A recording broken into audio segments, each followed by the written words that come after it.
你是否还记得那款1979年第一个被发现有彩蛋的电子游戏《Adventure》？由于游戏销量突破100万，大获成功，雅达利计划为这款游戏推出续集。不过，作为冒险游戏的续集，雅达利的设计师有更奇妙的想法，何不让电子游戏冒险和现实结合呢？于是，Adventure的续作成就了电子游戏史上最传奇的一笔，这就是雅达利寻剑项目。比起Adventure，寻剑拥有完整的世界体系，而故事规模更加庞大。雅达利在1982年如日中天，一口气计划推出寻剑4部曲，分别是地世界、火世界、水世界和气世界。而这4部游戏不仅是一场电子游戏冒险，更是一次发生在现实世界的夺宝冒险。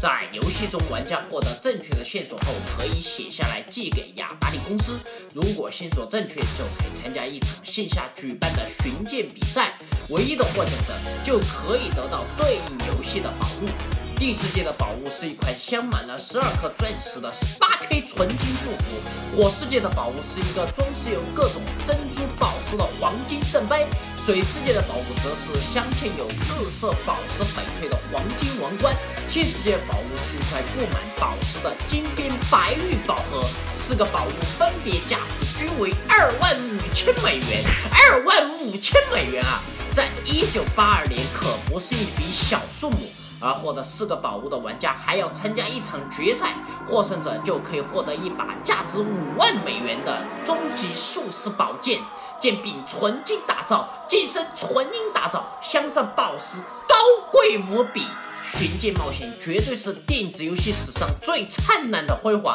电子游戏玩家从来没有哪一次让虚拟世界冒险如此接近现实。而站长第一次知道寻剑系列游戏是在美国视频《愤怒游戏宅》第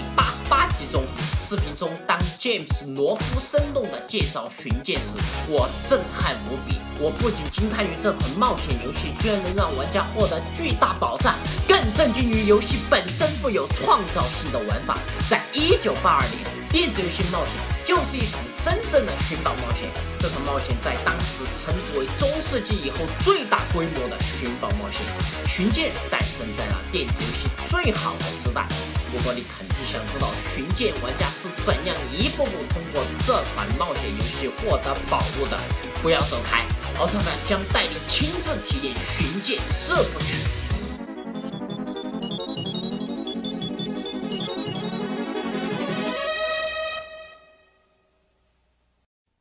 寻剑地世界作为这个伟大系列的开篇，发布于1982年10月。让我们进入游戏看看。没错，当时的电子游戏非常的原始和抽象，在没有说明书的指导下，玩家根本摸不着头脑。玩家控制人物来回穿梭在一模一样的房间中，而毫无头绪的玩家还要面对切换房间时那充斥爆炸魔音的过场，非常令人头疼。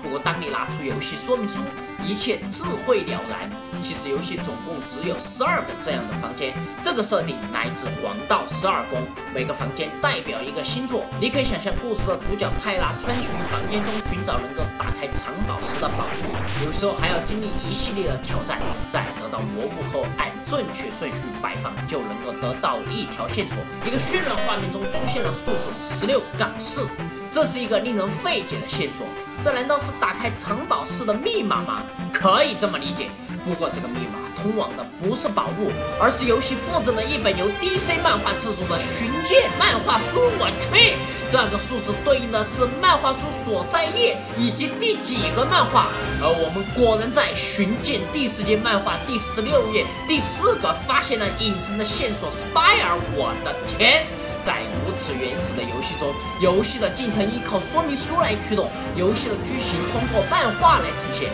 而游戏的目标则是虚拟与现实结合的方式来进行诠释。1982年的寻剑冒险家们不厌其烦地穿巡12个房间，获得各种线索，并且翻烂了100本漫画小册。在10个线索中，还要通过理解漫画剧情，筛选出正确的5个线索，邮寄给雅达利公司。最后只有8个玩家找到了正确线索，参加第一场比赛。这场比赛获胜者是来自底特律的史蒂芬·贝尔。不过这个败家子把获得护身符拿去熔成金块，以支付自己的债务，因此来自第一世界宝物就这样被人为摧毁了。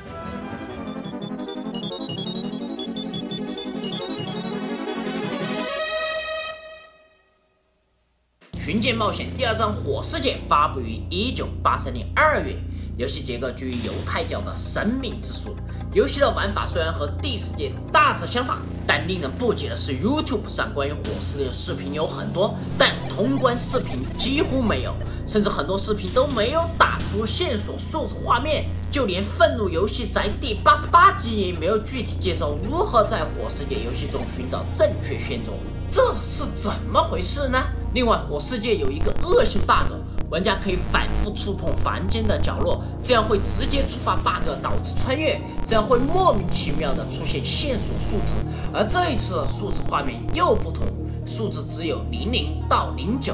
这些数字明显又与漫画书页不相符合。难道这些数字并不代表漫画页数？阿正带着疑问查找资料，发现一个令人惊讶的秘密：寻剑火世界根本就是一场闹剧。游戏的正确线索和游戏本身竟然无关，要收集到正确线索，只需要阅读整本漫画书即可。而游戏的线索00到09没有任何意义，比如火世界的一个线索 Find 就在漫画的第27页，这完全跟游戏的提示无关。要找起火世界线索的关键就在于漫画书封一的诗句 "You add to 7 days"， 这可以联系到火世界的所有线索所在的漫画页数都跟数字7有关，比如6页第1格的 Force、7页第2格的 Power、13页第4格的 THE、13页第4格的 Abound。而游戏的线索数字00到09完全和漫画没有联系。寻剑火世界完全就是卖漫画送游戏。因此，玩家不再需要打通游戏就能够找到线索，这使得当时有大量玩家找到了5个正确线索，这远远超过了约定的50名参赛者。因此，雅达利要求大家写下热爱游戏的话语，最后选出50位进行比赛。火世界的保护圣杯由 Michael Rideout 赢得，不过令人欣慰的是 ，Michael 本人声称宝物依然在他的保险柜里。然而，就当第3部《水世界》已经制作完毕要发行之际，1983年发生了游戏史上最大的行业萧条事件，这就是广为人知的雅达利大崩溃。在这场浩劫中，美国电子游戏市场发生大萧条，雅达利在萧条中破产，巨人倒下牵一发而动全身，寻剑冒险竟然无疾而终。不过，寻剑水世界已经制作完毕，所以游戏在1984年只获得了极少量发行。至于承诺的宝物和比赛，也因为雅达利的破产而成了无法兑现的空头支票，比赛无法进行，宝物失传人间。不过目前水世界游戏还能找到数量稀少的罗卡，敖厂长在愤怒游戏在第88集中就看到了 James 拥有这张价格昂贵的水世界罗卡。然而大家都知道，寻剑冒险没有说明书和漫画书是不能够完美进行的。寻剑水世界竟然有过少量发行，怎么会现在只有罗卡呢？在 eBay 上曾经流传有完整包装、带有说明书和漫画书的寻剑水世界，这套游戏现在又在何方呢？哪些人又拥有完整的寻剑水世界呢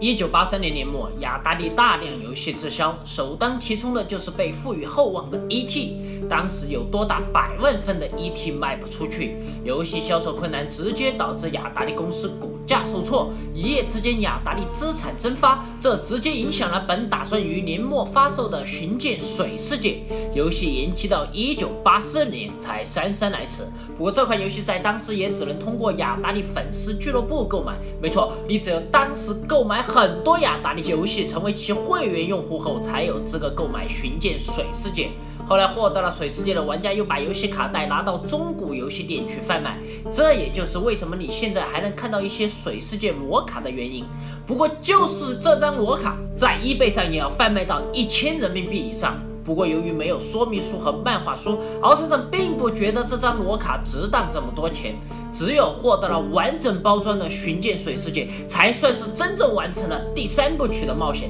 在哥们的帮助下，敖厂长得到了完整包装的寻剑水世界，这就是那份包含有 DC 漫画的冒险游戏。在游戏包装背面写着洛城媒体的评价：雅达利用寻剑突破自己。这句话在当时其实是有讽刺意味的，因为雅达利正是因为没有准确定位而突破过度导致破产的。不过这一切和巡剑系列无关，巡剑系列是这场浩劫的受害者。当我们拿出游戏说明书，发现说明书由过去的小册子改成了张贴纸。为了压缩游戏开发成本，游戏房间结构基于7个脉轮，这使得水世界成了4部曲里最简单的一部。进入游戏，我们发现水世界虽然简单，但每个房间切换时的挑战游戏画质和音质在当时都是雅达利最佳，尤其是伏兵的沉浮渐变效果在1984年显得很优秀。游戏只需要玩家在7个房间拿到不同道具，然后按照顺序放置到指定房间，就能够得到线索数字。这一次线索数字直接出现在道具栏，游戏预算确实捉襟见肘。我们之前提到，与巡剑火世界发生了游戏本身和寻宝解密无关的乌龙闹剧后，这一次水世界的游戏探索回归地世界风格，这使得线索数字非常有用。然而敖厂长找到第一个线索数字26后，发现这并不意味着这个数字指向漫画书的26页或者第2页第6个。第2个线索数字是64，这就更明这个数字和漫画页数无关。当我拿到了第3个线索77后，我就在想这个数字是不是有其他意义。我们都知道巡剑前2部曲每部都有10个线索，而正确的5个线索要根据漫画书风衣的诗句找到端倪。在巡剑第世界，玩家通过游戏提示数字找到对应漫画的单词后，要在10个单词中筛选5个正确单词寄给雅达利，才能参加夺宝线下大赛。而找到的关键就在于风衣诗句中用不太明显的紫色加粗字体显示的数字 number 和字数 prime， 这就使得5个正确线索的对应数字必须包含字数。所以那些处在5页第3格、17页第3格的这5个线索就脱颖而出了。而到了巡剑火世界，玩家根本不需要玩游戏本身，这一次首先要在漫画书风衣的诗句中找到 7 字样，这使得线索所在漫画页码格数本身或者2者相加后都跟数字7有关。最后的5个正确线索要根据对漫画剧情理解来判断，这使得巡剑火世界的本体只是一本漫画书。到了巡剑水世界，因为游戏规模缩水，需要找到线索只剩下6个，而正确线索只有4个寄给雅达利。根据网上找到的方法，要找到线索也不需要玩游戏本身，只需要翻遍整本漫画就能找到6个线索。这是再到漫画风衣的诗句中看到诗的题目叫 Powers of Prime 质数的力量，但这个理解是错误的。我们知道数学中幂数的英文也是 power， 说明最后4个正确线索对应的数字和质数以及幂数有关。关键地方来了，这里的质数幂数不是和线索所在的漫画页数和格数有关，而是跟游戏中的线索数字有关。比如游戏第1个房间的线索数字是26，所对应的漫画线索是8页4格的 Hasten， 而26是2与13的乘积，2与13都是质数，所以 Hasten 是正确的线索。而漫画16页5格的 Ice 对应的是6号房间的线索数字64，64是2的6次幂，因此 Ice 不是正确线索。接下来考考我的观众，第4个房间的漫画线索是19页第5格的 Crown， 而这个房间给出的数字是77，那么 Crown 是否是4个最终正确线索之一呢？得到了正确的4个线索，邮寄给雅达利，恭喜你，一切都结束了。大崩溃后的雅达利一蹶不振，不仅大量裁员，公司也在破产边缘。不仅没有财力人力举办一场盛大的寻宝活动，更别说制作价值25000美元的王冠奖品了。最后找到正确线索，并从初赛晋级的最后10人，只有自发举办了一场内部比赛，而这场比赛也没有确凿证据正式被举办过。巡剑是一场伟大的冒险，但也是一场拥有遗憾无法完成的冒险。它生于雅达利的强大，也死于雅达利的衰败。巡剑的冒险家就像是诗人李白，经历了开元盛世，也见证了盛极必衰。巡剑的开创，因为他生在了最好的年代1983年；巡剑的死掉，也因为他生在了最坏的年代1983年。至于巡剑7世界，游戏根本就没有等到制作完毕，雅达利就因破产而被收购重组。那个开创了美国电子游戏盛世的旧雅达利已经死掉了，巡剑7世界成了真正的空气。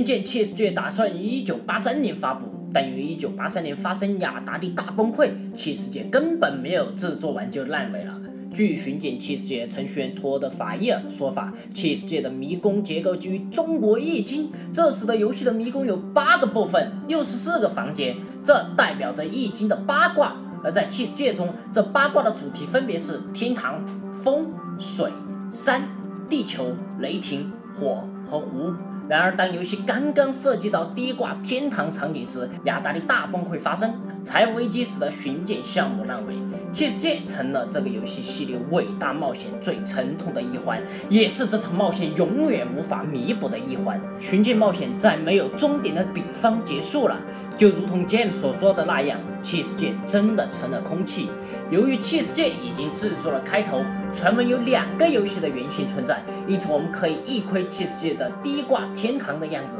游戏已经设计好了人物造型，也可以看到第一卦的场景主题是天空和云彩。这5张景深的原型图让我们遐想器世界的完整形态。在国外网站上，关于器世界的介绍就到此为止了。但是本期囧的呼唤会告诉你，器世界的冒险没有结束，器世界完全存在。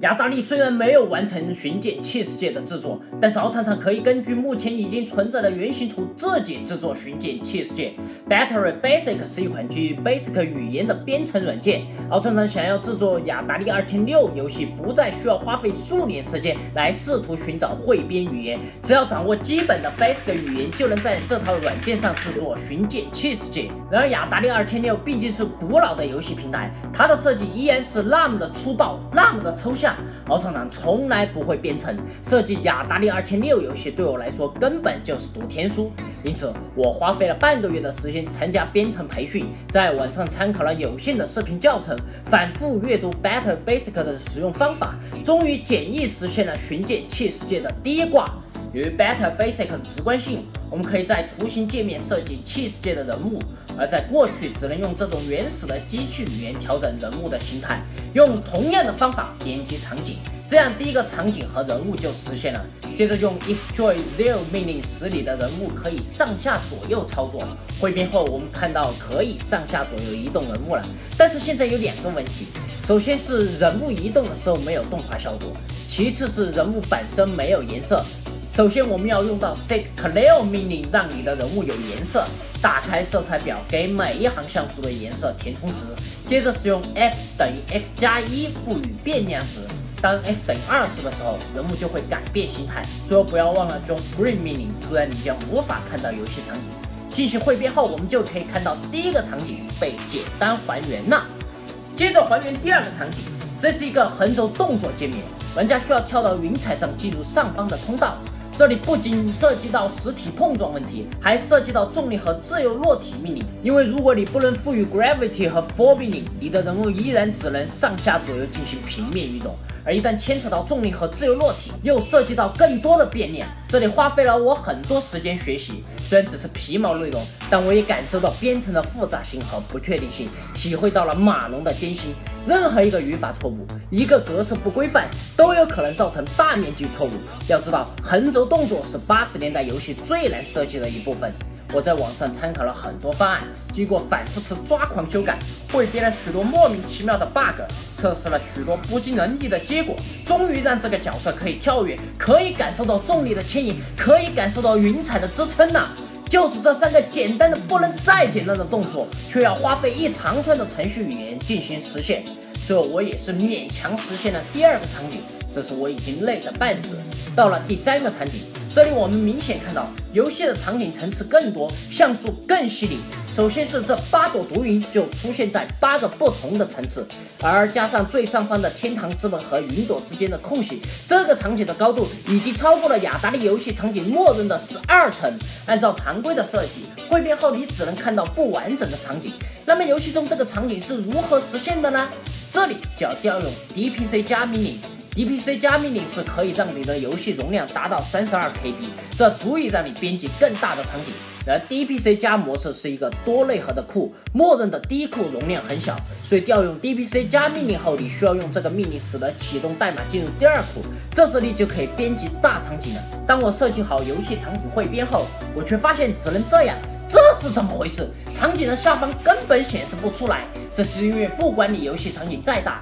游戏的显示屏默认的是 NTSC 制式的旧地式，在每行垂直分辨率不变的情况下，显示不会完整。这时你需要调用这串命令来实现你的44行4扫描线高的场景。最后在 DPC 模式下勉强实现了第3个场景。最后你需要一连串复杂的命令来串联这些关卡。来看看我的设计思路，进入 Logo， 来到第一挂的4门场景，只有左边是生门，其余全是死门。锯错的门就会调用一个 bug 场景，然后看到 Game Over 画面，进入正确的门到达天堂，跳跃到顶端看到另外4个门，同理只有右边一个生门。接着来到第2个场景，躲避毒云进入天堂大门，最后我们再到电视上运行一遍寻剑器世界第1挂。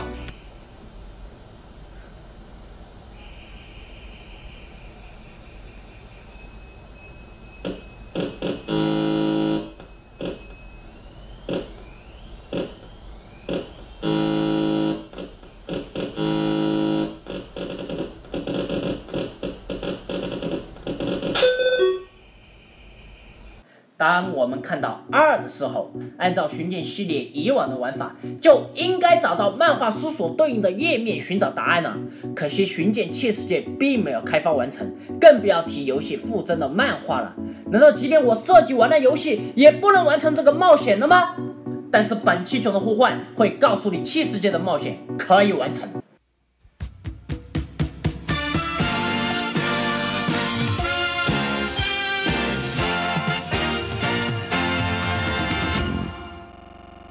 为了完成寻剑器世界第1挂的冒险，敖厂长自掏腰包请到漫画师重绘器世界的漫画，虽然具体内容只是在过去的漫画基础上进行临摹和稍改。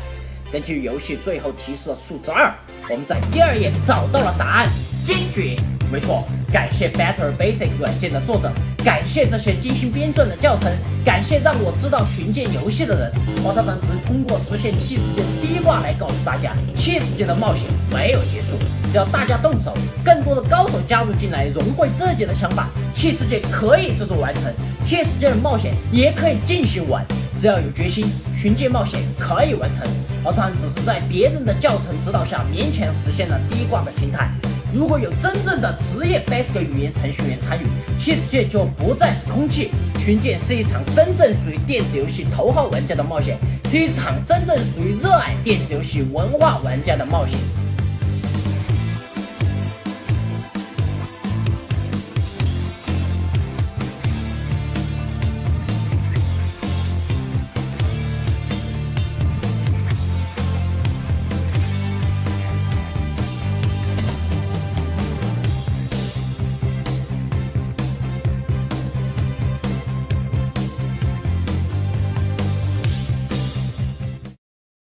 我们知道寻剑火世界的游戏内容和漫画寻找线索是脱节的，这可能是游戏史上最早的乌龙，甚至是欺诈事件。在火世界的说明书中，明显提到游戏中得到的线索数字需要玩家在漫画书中寻找对应页面，但是实际上游戏的线索数字只有00到09，这本说明书有着巨大的误导作用。这在当时成为了游戏行业的丑闻。目前没有人能够知道游戏10个线索数字00到09到底和漫画线索有什么关联，也没有人知道为什么寻剑火世界在当时出现了如此巨大的设计错误。寻剑火世界诡异的线索数字画面成了游戏史上又一宗悬案。